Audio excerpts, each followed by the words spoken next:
Welcome to the Further Light Podcast, presented by Wisconsin Freemasonry, helping you accomplish your Masonic goals through education and more light. And now, I present to you Brother Napoleon Sneed Janczak.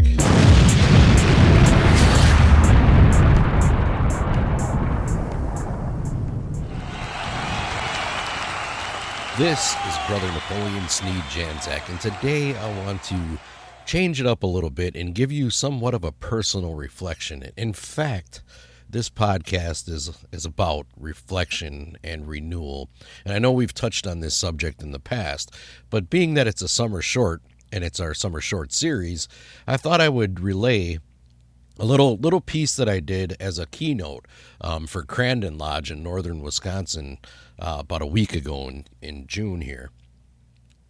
And I'll just start out by giving a small personal reflection and then go into the meat of it all.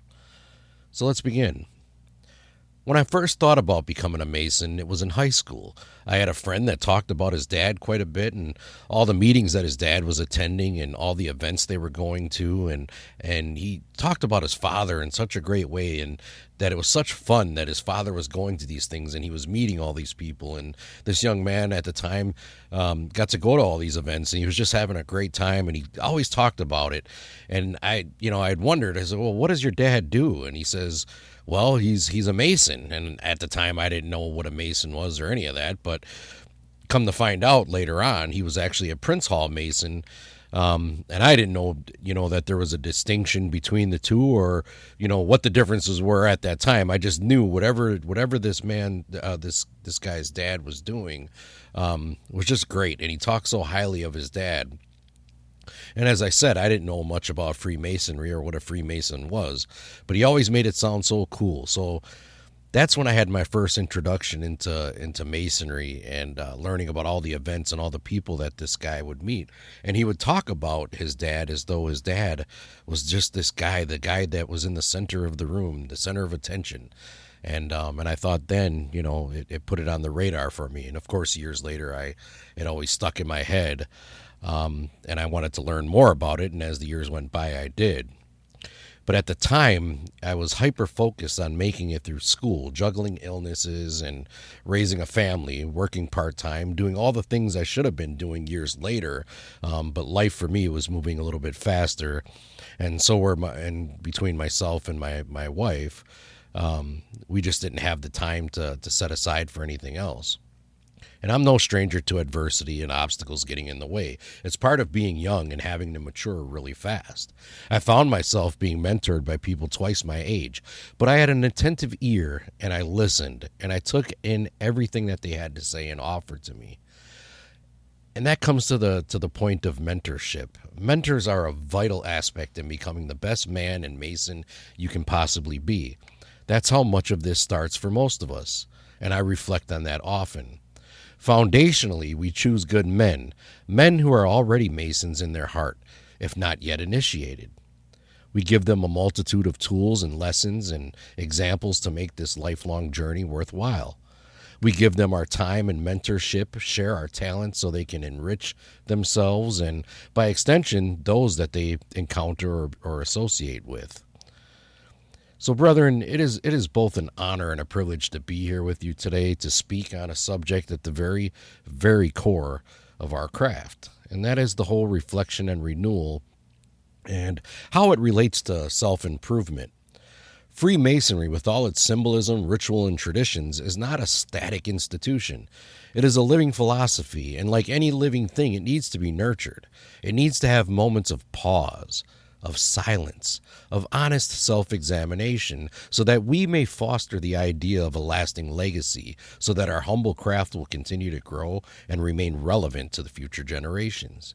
We are taught that a Mason is one who is constantly at labor, constantly chipping away at that rough ashlar, refining the self, and building toward that spiritual temple not made with hands, with hope that we will receive a worthy wage at some point.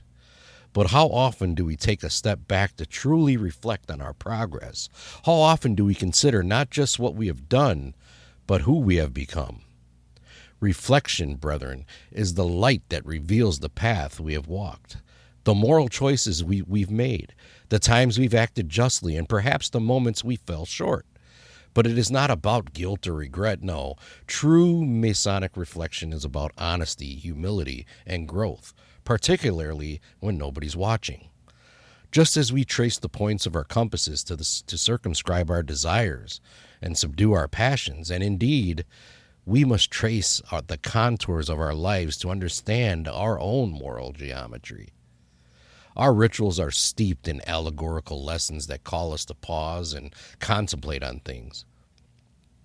The setting of the sun in the west reminds us that each day ends, and with it comes the call to assess. Have we acted as true brothers? Have we been builders of peace, justice, and understanding? Is what we are doing at any given moment beneficial outside of myself? And oftentimes when I would tell this story, I would talk about water being life, and I would suggest finding that quiet place for yourself. Mine was always the shower, the water being life and renewal and starting something fresh and reflecting on all those things. But it could be any personal chamber that you choose, but definitely choose one to reflect and have a quiet space of your own. But again, reflection without renewal is incomplete. If we do not put a new plan in place to help ourselves, we have not yet made progress, much less self-improvement. Renewal is the promise we make to ourselves and to each other, to rise again better than before. It is the operative Mason sharpening his tools. It is the speculative Mason refining his mind and character. It is the lodge rekindling its purpose in a changing world. Whether we are thinking of our lodge's life, 121 years in some cases 200 years, whether it be the end of a Grand Lodge year or your lodge year, a time of new officers stepping forward, or simply a moment of gathering in brotherhood, we must ask, what needs renewing? Is it our sense of purpose, our commitment to charity, our outreach to the community, our fellowship? So let's renew the virtues that first brought us to the door of the lodge. Faith, hope, and charity, and of course, brotherly love, relief, and truth. So let's recommit to those precious bonds that tie us, that fraternal chain of sincere affection that stretches across time and space, linking us to every just and upright Mason. I mean, it is the first lesson we're taught in Masonry, after all. And as we renew, let's not forget that renewal is not just institutional, it is deeply personal. Each of us can begin again every single day, every week, every month, and every year. Each of us can step back into the quarry with a steadier hand, a more keen eye, and a more pure heart. May our reflections today be honest, and may our renewal be enduring, for in that sacred balance lies the true strength of our craft. We must strive to be better men, better brothers, and better Masons, not just in word, but in action. Travel and spread the light we all crave. And brothers, be the good in the world. That was the keynote that I gave up in Crandon, and I hope that you all enjoyed it.